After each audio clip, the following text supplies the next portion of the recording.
The courtroom comes to order. Judge Vanderby presides over case number JVB.46, the Katrina case. The mother, Katrina, steps forward. She says her 8-year-old son, Caleb, is struggling. Fights at school, slipping grades, a sudden change in behavior. She blames the father, known here as Bubba, for bringing chaos into Caleb's life. Rise. Support court with Judge Vanderby is now in session. Judge, this is case number JVB1046, Katrina case. Thank you. You're welcome. You all may be seated. Okay. Miss Katrina, you brought this case before the court. What's going on? Well, our son Caleb James, he just turned 8, and he started school, and already he started having school issues in school. He's been getting into fights with other kids. He's been arguing with the teachers. He's not been doing his homework, and this is completely new behavior. He was an A and a B student, and now his grades are also dropping. And I think it has to do with what Bubba here is doing at home. Okay. Well, what is Bubba doing at home? So he's a truck driver, and during our marriage, there were a lot of issues with that. A lot of, strange women, just a lot of alcohol use, and I think that hasn't stopped. And now I think that that's affecting Caleb. I don't think so. Excuse me, sir. Once it is your turn, I will come to you. That's the first thing. Second thing, those loud outbursts, they will not be tolerated. Continue. Thank you. So during the marriage, there were a lot of issues with infidelity, with drug use, with alcohol use, and he's still doing the same job. He's still driving the same routes. And so I think he's still bringing these same people into Caleb's life, into his home with our son. Oh my gosh, okay. Well, is there anything else you wanted me to know before I move over to him? I don't know. Okay. Can I call you Bubba? Sure. Bubba, is what she's saying true? You cheated on her, you're using drugs, Katrina describes her ex's past, infidelity, alcohol, and drug use. She claims his trucking lifestyle still exposes their son to unhealthy influences. Bubba tries to cut in, but the judge quickly reminds him outbursts will not be tolerated in her courtroom. The tension builds as Katrina insists their child is being harmed. You're drinking alcohol, you're doing all of this while you're transporting things in an 18-wheeler? No. I actually work 1 week on, 1 week off. Okay. So we have shared custody. So all right. The week that I work, she has custody of Caleb. Okay. The week I have off, I have custody of Caleb.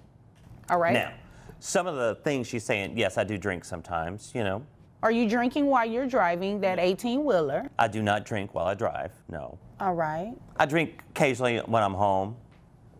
It's not too bad, but with... Well, where would she be getting that from?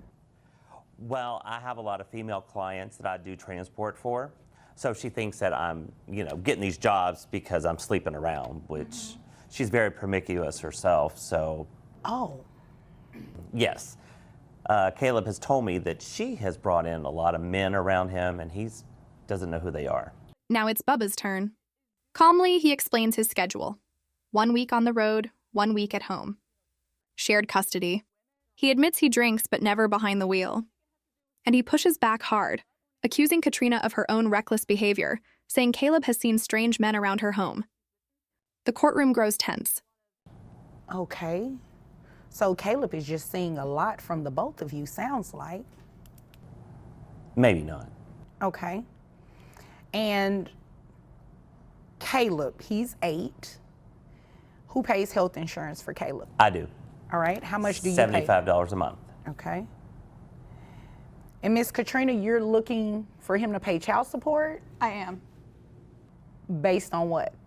So when COVID hit, I lost my job, and I just haven't been able to find a comparable job to that. And I was doing engineering. And you can't find anything comparable during COVID? No. In engineering? No. So my degree was in chemical engineering. Okay. But all the jobs I've been finding have been mechanical engineering, electrical engineering. I haven't found something that's comparable to what I've been doing. Okay. The judge asks about finances. Bubba says he pays $75 a month for Caleb's health insurance. Katrina argues for child support, revealing she lost her engineering job during COVID and hasn't been able to find similar work. Her explanation sounds uncertain, leaving the judge with more questions than answers. I don't know much about engineering, but how much more different is it? I mean, I think it's pretty different. You think, but how different is it? I don't know, because I haven't done mechanical engineering or electrical engineering, so I don't have a basis to compare the two. What do you think about that? I just think she's lazy. Oh, well, you said it. Because with her, she has a degree in engineering. Chemical engineering. Wait a minute, stop right there. You have a degree in engineering. Yes, that's how I got my job in chemical engineering. Right. So you can't do a general engineering job with that degree? It's not comparable to what I was doing. That wasn't my question. Have you looked for jobs that will pay you for general engineering? Yes. The judge presses Katrina on her job search. With a degree in chemical engineering, why hasn't she pursued other opportunities? Katrina struggles to explain. Bubba cuts in sharply, calling her lazy. The judge holds firm, but the damage is done. Katrina's case weakens under the pressure. All right. How many interviews have you gone on?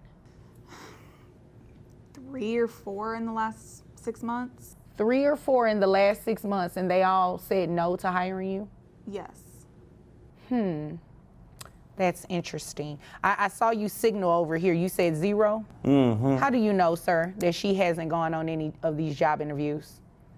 I have a friend that she knows, and he's told me, Oh. because he's been sleeping with her. Oh, okay. Well, that's none of my business. Has nothing to do with me. Miss Katrina, I haven't heard a single reason why I should place this man on child support. He testified and said that he works 1 week on, 1 week off. He has Caleb during his week off. He pays health insurance. You have Caleb, I'm assuming. The judge's patience wears thin. Katrina admits she's had only 3 or 4 interviews in 6 months. Bubba, meanwhile, accuses her of dishonesty, even infidelity. The accusations fly, but the judge cuts through the noise. She makes it clear, none of this justifies putting Bubba on child support. Well, not an assumption, what he said, that when he's on, you have Caleb. I'm assuming all of that's the truth, right? Yeah, we do have that 1 week on, 1 week off, but with these behaviors that Caleb's having, it's just, he needs treatment, he needs help, he needs counseling, he needs something to help. And I don't disagree with you there. I do believe that if he is having behavioral issues and everything like that, maybe seek some type of therapy, play therapy maybe, individual counseling, maybe you all could do family counseling, but that is not a legitimate reason to place this man on child support. So I'm going to deny your request today to place him on child support. And in addition to denying that request, that $75 that he's paying, I'm going to have you split it. Since you share custody, you need to share costs too. So $37.50 is what you will be reimbursing him for health insurance every month. Is there anything further? No. Is there anything? Katrina pleads once more, saying Caleb needs help, therapy, counseling, something to address his troubling behavior. The judge agrees the boy needs support, but not through child support payments. Instead, she rules that both parents must share the cost of health insurance equally. Katrina will reimburse Bubba $37.50 each month. Further, sir? No, ma'am. Okay, well, if there's nothing further, you all are dismissed. Thank you, ma'am. You're welcome. Hi guys, it's me, Judge Vanda B. I wanted to go over what you all witnessed in the Katrina case. Well, in this particular case, mom was bringing dad to court so dad could pay her child support. What are some things that stood out to you? Dad said that he worked 1 week on as a truck driver, 1 week off. And the week he was off, he was in possession of the children. So would it have been fair to place him on child support when he's actually having the kids for an entire week, and during the time that he's on, mom has the kids for an entire week? Absolutely not. So in this particular case, that's exactly what you witnessed. No child support was ordered, but you did hear that mom was going to reimburse dad half of the cost of health insurance for the children. It was the right thing to do in this given scenario, and that's how it operates under Texas law. The case ends. Neither parent gets what they came for. But Judge Vanderby makes her stance clear. Caleb's well-being is the priority, and responsibility must be shared. The request for child support is denied, and the courtroom empties in silence.